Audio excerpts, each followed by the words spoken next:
Aí pessoal, piau na rodadinha, usando soja.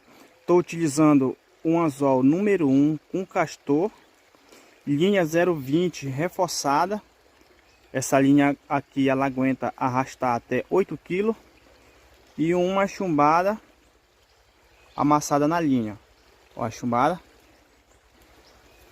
Estou utilizando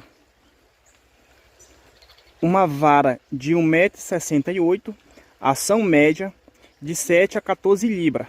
Molinete tamanho 800. Olha só. Olha aí, ó. Produçãozinha básica. Kit bem equilibrado. Padrão rodadinha. Todo esse material aqui nós vamos estar encontrando lá no Africano Caça Pesca Sport Camp, a mais completa da região. Tudo para sua pescaria.